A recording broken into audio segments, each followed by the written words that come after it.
Hello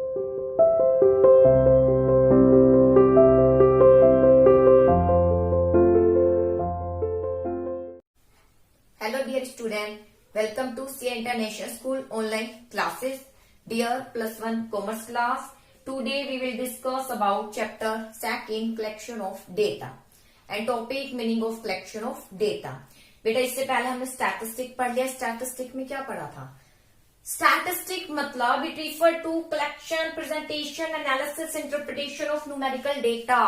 numerical data को ये show करता है कौन? स्टैटिस्टिक। जो न्यूमेरिकल डेटा है वो स्टैटिस्टिक कहलाए जाएंगे अगर डेटा इस तरीके से अरेंज किए गए हैं, उसमें एग्रीगेट भी है, उसको हम कंपैरिजन भी कर सकते हैं, वो स्टैटिस्टिक का रूप बन जाते हैं। अगर उसको एक सिस्टमेटिक रूप से अरेंज किया गया है, सब कुछ स्टैटिस्टिक कहलाया जाता है, जो हमारी रियल लाइफ में भी हम यूज करते हैं। इसके बारे में हम चर्चा कर चुके थे। अगर हम इसका मीनिंग देखें तो जो न्यूमेरिकल डेटा है स्टैटिस्टिक में, न्यूमेरिकल डेटा ही होते हैं, तो डेटा कलेक्ट किए जाते हैं। फर्स्ट ऑफ ऑल क्या किए जाते हैं? कलेक्ट किए जाते हैं। तो बेटा देखिए, इट रिफर टू कलेक्शन, इसका अभिप्राय क्या है? स्टैटिस्टिकल पर कलेक्शन है, प्रेजेंटेशन है, एनालिसिस है, इंटरप्रिटेशन, न्यूमेरिकल डेटा। तो आज जो लेसन हमारा आधारित है वो कलेक्शन पर आधारित है बेटा। कलेक्शन पर यानी न्यूमेरिकल डेटा को हम किस प्रकार कलेक्ट करेंगे ताकि हम उसे एक स्टैटिकल रूप दे सके। स्टैटिस्टिकल यानी एक सिस्टमेटिक मैनर से उस न्यूमेरिकल डेटा को प्रेजेंट करना, तब वो कहलाया जाएगा स्टैटिस्टिकल रूप। तब हम उसको स्टैटिस्टिकल का रूप देंगे, स्टैटिक का रूप देंगे। अदरवाइज वो केवल रो डेटा ही रहेंगे, यानी कच्चे डेटा, वो सिर्फ केवल डेटा ही रहेंगे। वो स्टैटिस्टिक का रूप कब बनेंगे? तब बनेंगे जब उन्हें एक सिस्टमेटिक रूप से यानी सिस्टमेटिक मैनर से प्रेजेंट किया जाएगा, ग्राफ के थ्रू, टेबल के थ्रू, रो, कॉलम, ठीक है, कंक्लूजन निकाल के। ये सब कुछ नहीं, स्टैटिस्टिक का ही रूप है। अदरवाइज डेटा रो डेटा ही रहेंगे। तो सबसे पहले बेटा न्यूमेरिकल डेटा, स्टैटिस्टिक का अभिप्राय न्यूमेरिकल डेटा को प्रेजेंट करना एक सिस्टमेटिक रूप से, सिस्टमेटिक मैनर से। तो न्यूमेरिकल डेटा को प्रेजेंट करने के लिए सबसे पहले न्यूमेरिकल डेटा कलेक्ट करने तो जरूरी है। तो चलिए देखते हैं अब जो कलेक्शन ऑफ डेटा क्या है। तो बेटा कलेक्शन ऑफ डेटा मतलब डेटा को कलेक्ट करना। डेटा को क्या करना? कलेक्ट करना। तो डेटा को जब कलेक्ट किया जाता है तो दो ही प्रकार से बेटा कलेक्ट किया जाता है। अगर आपसे कुछ भी हम डेटा कलेक्ट करवा रहे हैं, कोई भी इंफॉर्मेशन अगर कलेक्ट करवा रहे हैं तो दो प्रकार से ही होगी। या तो डायरेक्टली आप उस व्यक्ति के पास जाएंगे, इंफॉर्मेशन ले रहे हैं, या फिर किसी और के थ्रू इंफॉर्मेशन आप लेंगे।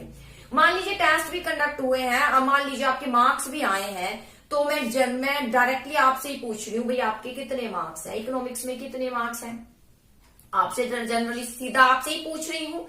तो ये सब क्या है? प्राइमरी हो जाएगा। ठीक है, इसको दो पार्ट्स में डिवाइड करेंगे। पहले मैं बता देती हूँ प्राइमरी सोर्स और सेकेंडरी सोर्स। जब डेटा को कलेक्ट किया जाता है तो प्राइमरी रूप से होता है या फिर सेकेंडरी।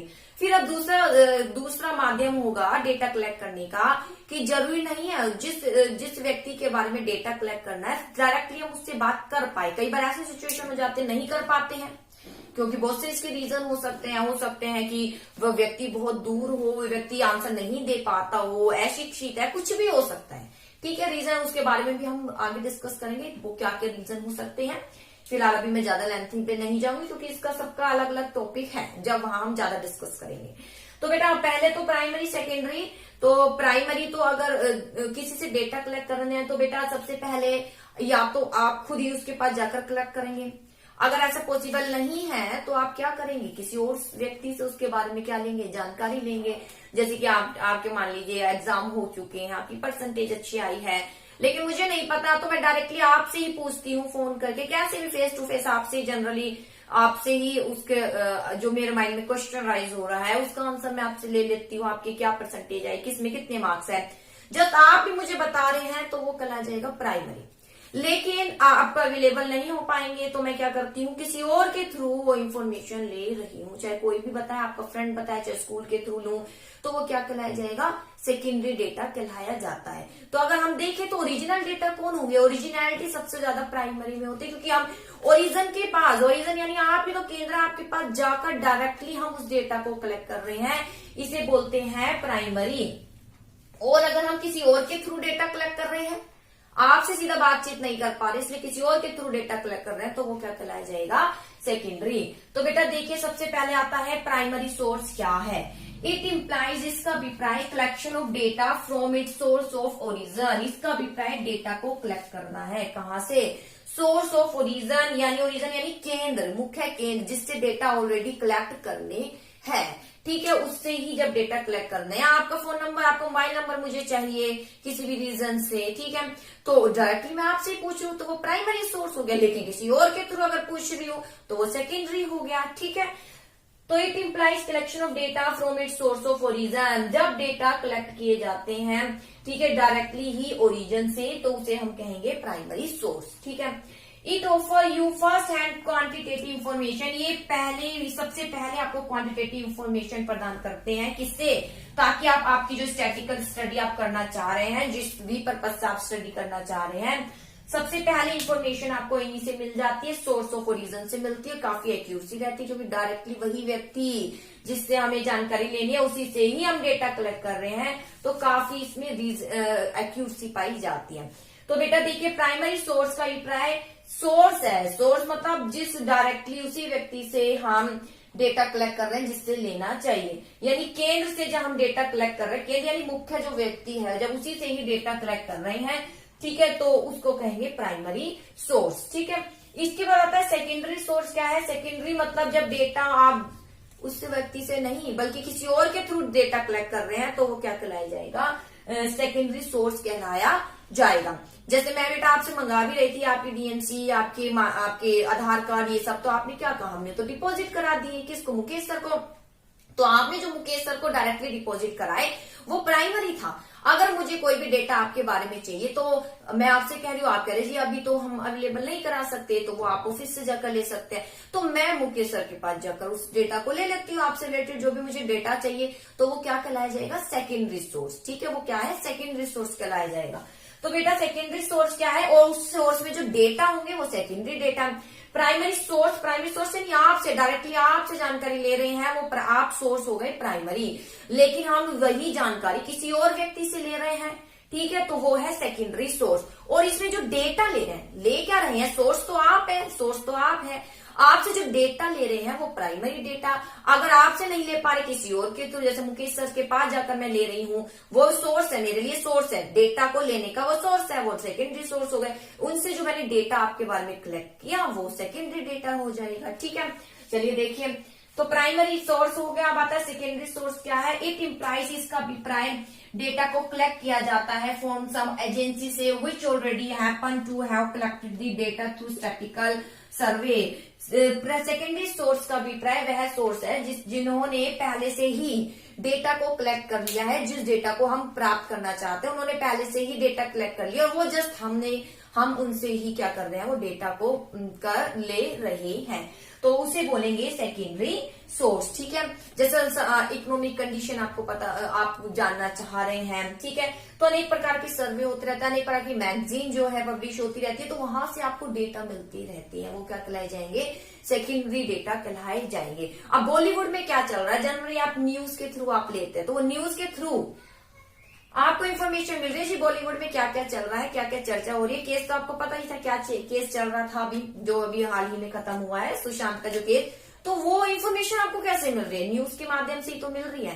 तो वो जो सोर्स है वो आपको इन्फॉर्मेशन देने का, वो सेकेंडरी कहलाया जाएगा, और वो डायरेक्टली वहां उनके पास जाकर इन्फॉर्मेशन ले रहे हैं, तो वो कहीं ना कहीं वहां प्राइमरी वो का रूप हो जाता है। तो ये होता है अंतर प्राइमरी और सेकेंडरी में। तो सेकेंडरी सोर्स का अभिप्राय जब डेटा को कलेक्ट किया जाता है किसी एजेंसी से जो कि ऑलरेडी पहले से ही डेटा को कलेक्ट कर चुके हैं, उसे कहेंगे सेकेंडरी सोर्स। और इनमें जो डेटा कलेक्ट किए जाएंगे, इस सोर्स से जो डेटा कलेक्ट किए जाते हैं उन्हें सेकेंडरी सोर्स, प्राइमरी सोर्स से जो डेटा कलेक्ट किए जाएंगे उन्हें क्या कहेंगे? प्राइमरी डेटा, ठीक है बेटा। कई बार आ जाता है प्राइमरी डेटा, जो मीन्स अगर जनरली सिंपल वर्ड में अगर हम कहें तो प्राइमरी सोर्स से जो डेटा कलेक्ट किए जाएंगे वो प्राइमरी डेटा, सेकेंडरी सोर्स से जो डेटा कलेक्ट किए जाएंगे उससे क्या कहेंगे? हम सेकेंडरी डेटा कह लेंगे। अब आता है इसका डिफरेंस क्या है बेटा? डिफरेंस सबसे पहले ओरिजिनलिटी। तो अगर हम ओरिजिनलिटी के बेस पर देखें तो कौन सबसे ज्यादा ओरिजिनल है बेटा? प्राइमरी डेटा सबसे ज्यादा ओरिजिनल पाए जाते हैं, क्योंकि हम सीधा ओरिजिन से ही डेटा कलेक्ट कर रहे हैं। अगर किससे कंपेयर करें तो सेकेंडरी हो सकता है, सेकेंडरी से जब डेटा कलेक्ट कर रहे हैं तो कहीं ना कहीं कुछ इंफॉर्मेशन को माउल्ट कर रहा है, कुछ बदल देता है, वो कहीं ना कहीं वो कर सकता है, ठीक है। जैसी इंफॉर्मेशन उसमें कुछ फेरबदल करके फिर जारी कर रहा है, फिर आपको दे रहा है, ऐसा पॉसिबल हो सकता है। मैंने कुछ इंफॉर्मेशन आपको देना चाहती हूँ, लेकिन जनरली आपसे मेरी बात नहीं हो पाती, तो मैं क्या कहती हूँ, किसी और व्यक्ति के थ्रू आपके पास वो इन्फॉर्मेशन पहुंचाती हूँ। जैसा मैंने कहा, जरूरी थोड़ी है कि सेम एज इट इज वही इन्फॉर्मेशन वो आपको दे। जब वो बोलेगा, जब वो आपको बताएगा, तो कहीं ना कहीं देखा जाएगा कुछ ना कुछ उसमें चेंजेस ऑटोमेटिक ही कर देगा, तो कहीं ना कहीं थोड़ा सा इसमें चेंजेस मिल जाएगा। इसमें ओरिजिनलिटी सबसे ज्यादा प्राइमरी में मिलती है। अब आता है सूटेबिलिटी। बेटा सूटेबिलिटी जो है, प्राइमरी सोर्स मेनली रूप से सुटेबल, मतलब कहाँ सुटेबल होते हैं, जहां अगर स्टडी का एरिया ज्यादा बड़ा नहीं है, सबसे आप जाकर कलेक्ट कर सकते हैं, तो वहां पर प्राइमरी सोर्स से डेटा कलेक्ट करना ज्यादा बेटर होगा। अगर स्टडी का एरिया बहुत ज्यादा बड़ा है, आप हर व्यक्ति के पास जाकर इंफॉर्मेशन नहीं ले सकते, आप इसलिए किसी और के थ्रू लेना चाहते हैं, तो फिर वो सेकेंडरी चला जाएगा। सेकेंडरी फिर अगर बहुत बड़ा एरिया तो सेकेंडरी आप यूज कीजिए। इसके बाद आता है कॉस्ट ऑफ कलेक्शन, कलेक्शन की कॉस्ट। बेटा जब प्राइमरी से आप प्राइमरी सोर्स से डेटा कलेक्ट करते हैं, तो आपको पता है बहुत ज्यादा आपको क्या करना पड़ता है, टाइम कॉस्ट सब वेस्ट करना पड़ता है। बेटा टाइम तो करना पड़ेगा, खर्चा भी करना पड़ेगा आपको, जरूरी आप खुद ही उसके पास जा रहे हैं, टाइम भी लेना पड़ेगा।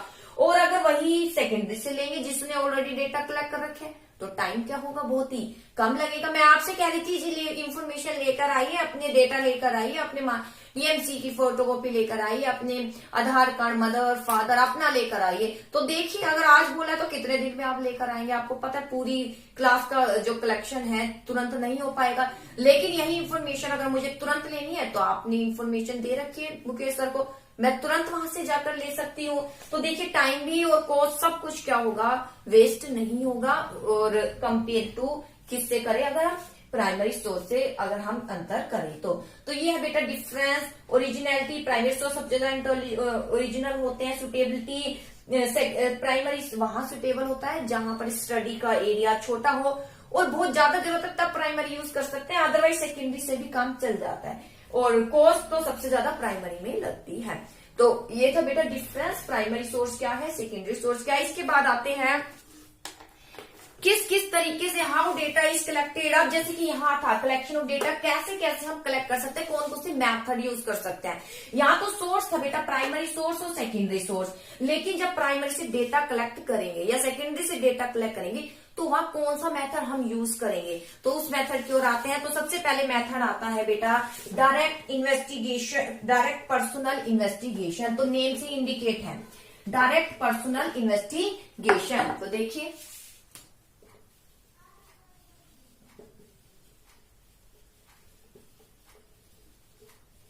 डायरेक्ट पर्सनल इन्वेस्टिगेशन, तो नेम से इंडिकेट है, इसमें डायरेक्टली रूप से जो व्यक्ति से ओरिजिन यानी जिससे इंफॉर्मेशन लेनी है उससे इंफॉर्मेशन कलेक्ट की जाती है, इसे बोलते हैं direct personal information investigation. Direct personal investigation वह मेथड है जिसमें डेटा जो है पर्सनली कलेक्टेड किए जाते हैं इन्वेस्टिगेटर द्वारा फ्रॉम दी इंफॉर्मेंट। इंफॉर्मेंट यानी इंफॉर्मेशन देने वाला, इन्वेस्टिगेटर जो इन्वेस्टिगेशन कर रहा है, इन्वेस्टिगेटर द्वारा इंफॉर्मेंट, इंफॉर्मेंट कौन है, जो इंफॉर्मेशन देगा। तो इन्वेस्टिगेटर क्या करता है, डायरेक्टली जिससे इंफॉर्मेशन लेनी है उसी से ही डायरेक्टली कलेक्ट कर रहा है, तभी तो लिखा है डायरेक्ट पर्सनल, यानी मैं सीधा आपसे ही इंफॉर्मेशन ले रही हूँ, किसी भी कोई भी डेटा कलेक्ट कर रही हूँ, बीच में कोई नहीं आ रहा, तो इसे बोलेंगे यानी primary.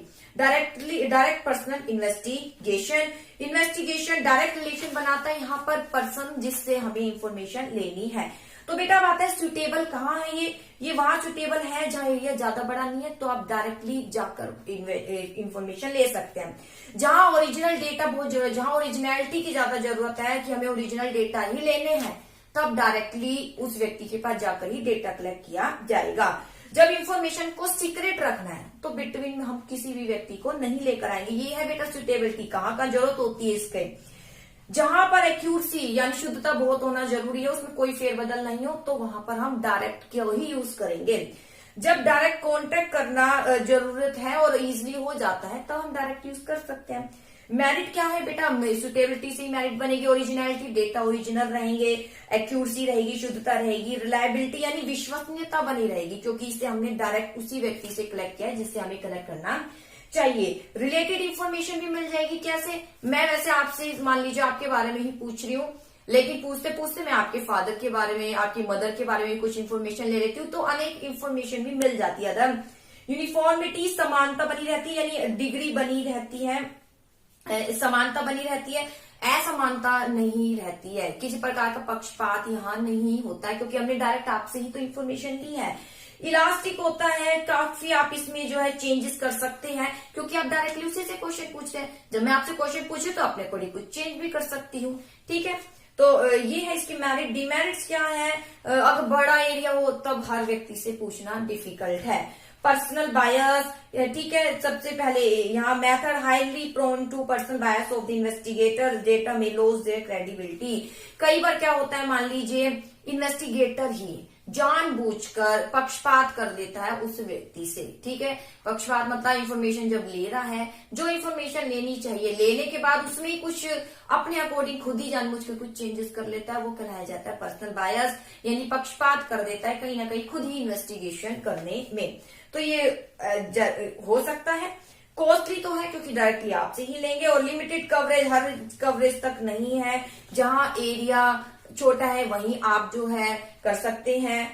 In this area investigation generally small ही रहता है, आप ज्यादा बड़े एरिया तक पर जो है इस मेथड को यूज नहीं कर सकते, क्योंकि डायरेक्टली उस व्यक्ति से पास जाकर पूछना टाइम कॉस्ट भी वेस्ट होता है, ठीक है। और कई बार जो है सामने वाला भी, जो व्यक्ति है सामने वाला जिससे मैं इंफॉर्मेशन लूं, कई बार वो भी कई बार कुछ गलत इंफॉर्मेशन दे सकता है। तो यहाँ इस तरीके से चलता रहता है। सिर्फ डीमेरिट्स में है, अदरवाइज मेरिट्स इसकी सुटेबल है, मेरिट्स ही का सफिशिएंट है। कहीं ना कहीं डीमेरिट्स तो बनानी होती है। मैं आपसे पूछूं कल क्यों नहीं आया, आप झूठ बोल रहे हैं, तो इन्फॉर्मेशन सही हुई, कोई गलत हुई ना। तो वही बात है कि कहीं ना कहीं डीमेरिट तो बनानी है, तो डीमेरिट्स इस तरीके से इन्होंने बना दी, पर्सनल बायस समथिंग, ठीक है। ओके बेटा, तो इस टॉपिक को अच्छे से समझने की कोशिश करना।